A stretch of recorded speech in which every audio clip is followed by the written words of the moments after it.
Hey, what's happening, everybody? It's me, Crazyfrankie, and I'd like to welcome you to my Week 2 4 key game picks.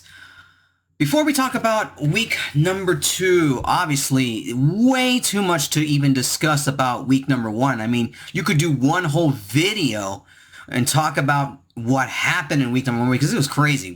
Possibly one of the craziest opening NFL Week 1 we've ever had, possibly in the league. But obviously, when you look at a lot of things that went on, obviously we had 2 overtime games. We had a tie. Colts, Texans ended in a tie.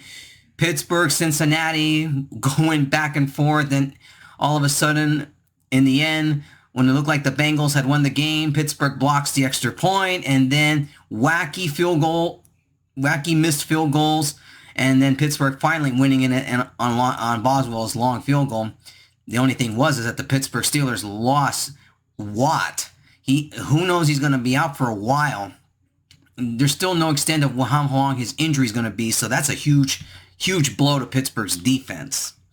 And obviously, during the afternoon games, some good late finishes. The Giants and Texans had a good finish.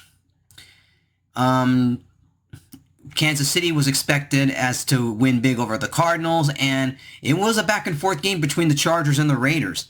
But I think a couple of things that you would think were the bigger storylines in Week number 1 was the Buffalo Bills making their own statement against the Rams. They embarrassed them on last Thursday, and a lot of people are saying this Bills team is living up to their expectations. It's only Week number 1. There's still a lot of games to be played, and to see what will happen with the Bills later on in the season.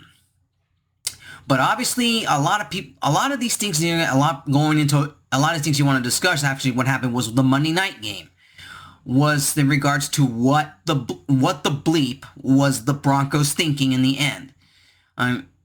The Denver's coach letting Russell Wilson on 4th and 5. Now, I know there's a lot of discussion about that 4th and 5 call.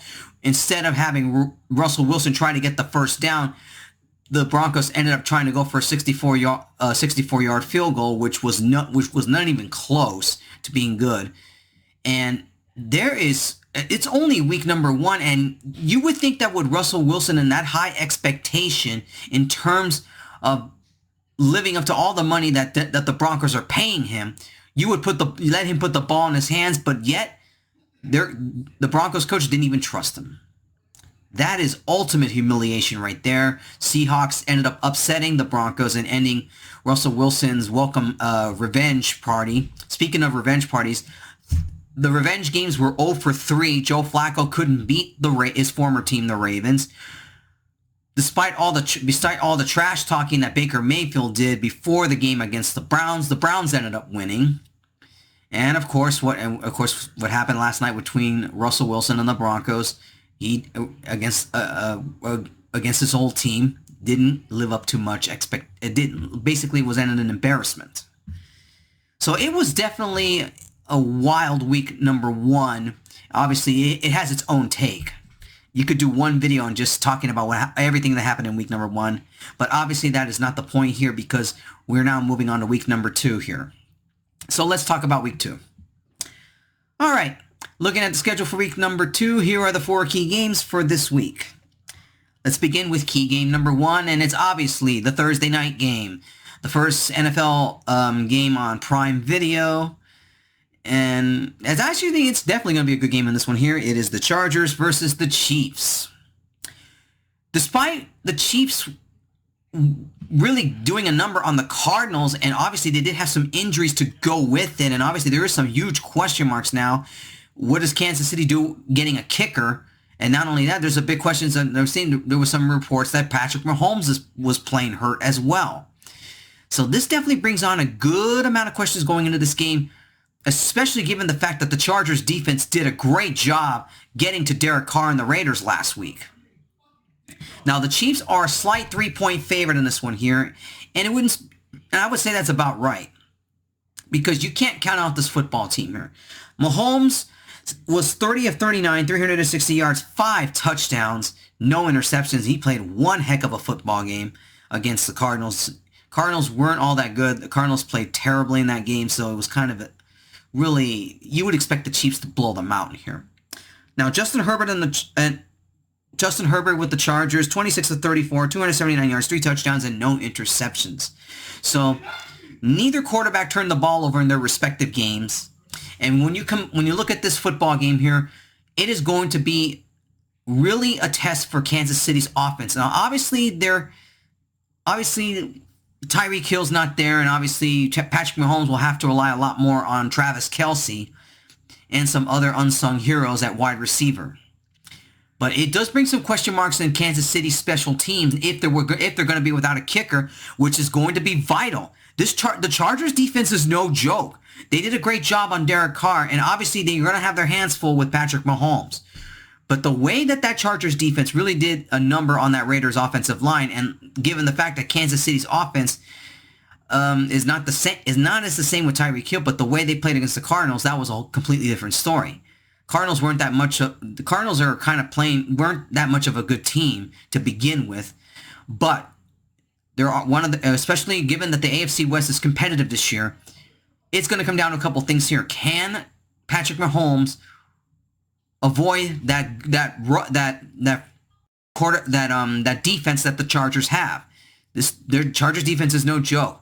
I think it's going to be a much closer game for the Chiefs. And I think it will definitely come down to turnovers here. Who doesn't turn the ball over to see which defense can get to the quarterback? It's a tough pick here. It is a very, very difficult pick because the Chiefs are a 3-point favorite in this one here. But believe it or not, I'm actually going to go with the Chargers here. The defense, I think, is going to be... I think the defense is definitely much better than they were last year, and I think they will definitely get to Patrick Mahomes in this game if Patrick Mahomes struggles. And the special teams is a huge question mark here. If Kevin Butler's not ready for this game, how much of the injury is going to impact the kicking game? So it is definitely going to be a close game, but I'm actually going to go on the upset here. I think the Chargers will beat the Chiefs here. They beat them last year in Kansas City, and it wouldn't surprise me if they do it again. So I'm picking the Chargers here. It should be a close game. Take this with a grain of salt. Treat this with caution here because you never could count out the Kansas City Chiefs here. But I just like the way the Chargers defense has played the first game, and it wouldn't surprise me if they get to Patrick Mahomes more in this game as well. So I'm going to go out on the upset here. I'm going to pick the Chargers over the Chiefs. Key game number 2, the Buccaneers versus the Saints.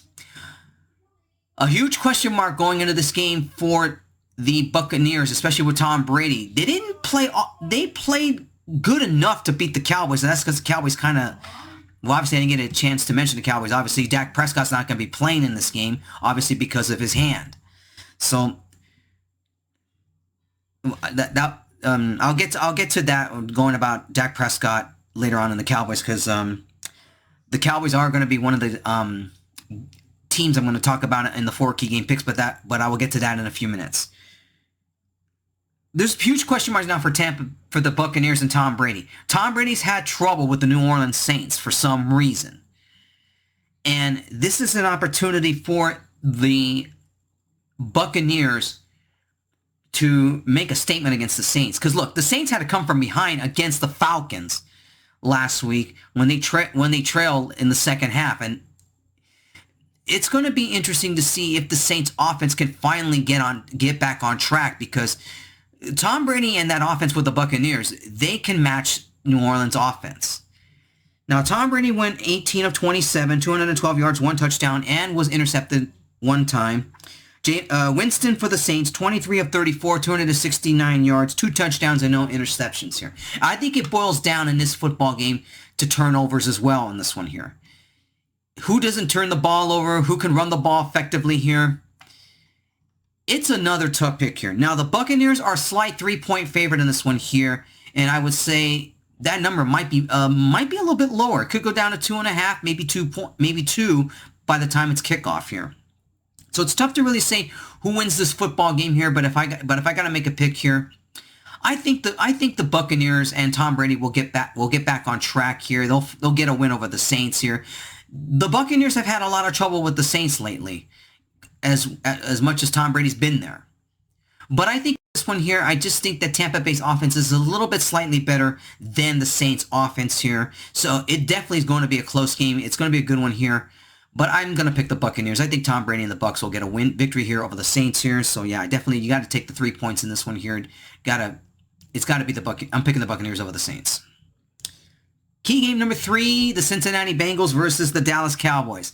Definitely this is the Bengals' opportunity to really mentally get back on track. Obviously, they had a tough game against Pittsburgh in that offense, but definitely that offensive line really did not do a good job of protecting Joe Burrow, and that definitely raises an eyebrow and some huge question marks going into this game against Dallas.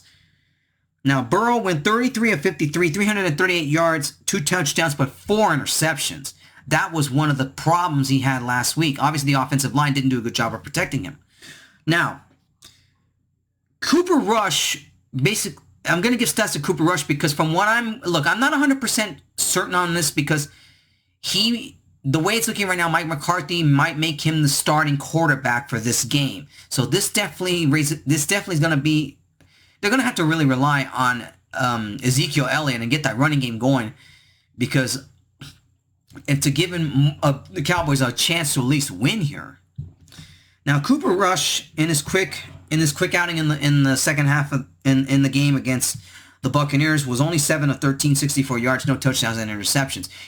From the looks of it, he's going to start in this game because Dak Prescott is out with a hand injury, and it's going to be a while before he comes back. So that's definitely going to really hurt the Cowboys' offense. Now, the Bengals are actually they're actually favored by a touchdown at -7. But it wouldn't be surprising if it goes a little bit lower to maybe 6.5, maybe 6 points here. Question marks. It's definitely that offensive line. Can they protect Joe Burrow? Given in mind, the Cowboys defense is actually decent. They're pretty good. They only held the Buccaneers to only 19 points when it looked like when the game could have really gotten out of hand last Sunday. But really right now, it's got to look. This is a game where the Bengals desperately need to get back on track. And really, hopefully, they can protect Joe Burrow in this one here.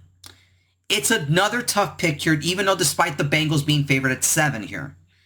But I'm still going to take the Bengals. I think they do get back on track here. You can't base it all on just on one game. Obviously, Pittsburgh's defense really did a great job on getting the Burrow, and obviously the offensive line of the Bengals raises some huge question marks. But I think they'll bounce back in this game because of one thing. The Cowboys' offense is going to struggle.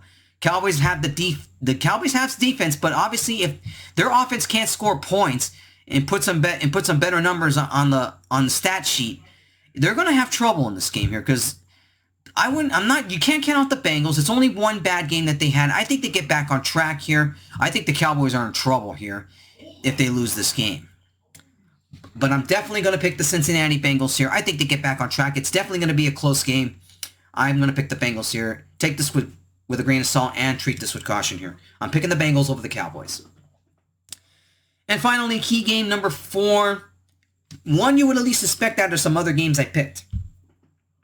Believe it or not, I'm actually going to talk about the Tennessee Titans and the Buffalo Bills. And the only reason why I'm talking about this game because this is a game Tennessee has to have here in order to get back on track because they were the number 1 seed last year and they lose in the divisional round, and then they didn't start out well. And then their game against the Giants, they really struggled.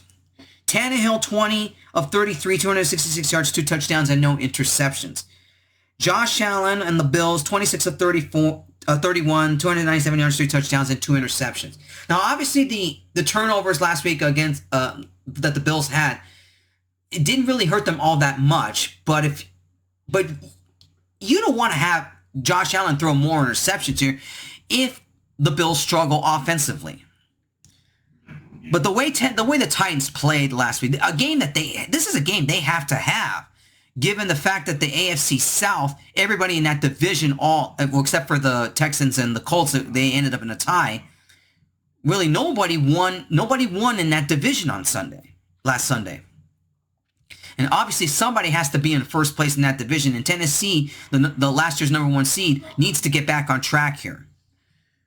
But this is the worst opponent you want to have to try to get things clicking here against the Bills, who are a 9.5-point favorite in this one here. It's an easy pick here. The only reason why I talk about this game as a key game is because the Tennessee Titans have to win here. That's key for them to try to at least do something in the division here. I know it's only week 2, but still. But against the Bills, that ain't going to happen here. The Bills, I think, win in a blowout here. The way that Tennessee's defense faltered in the second half against the Giants, how do you think they're going to handle the offensive dynamics of the Bills? I think that's trouble for Tennessee. And obviously, I think the Bills are going to blow out Tennessee in this one here.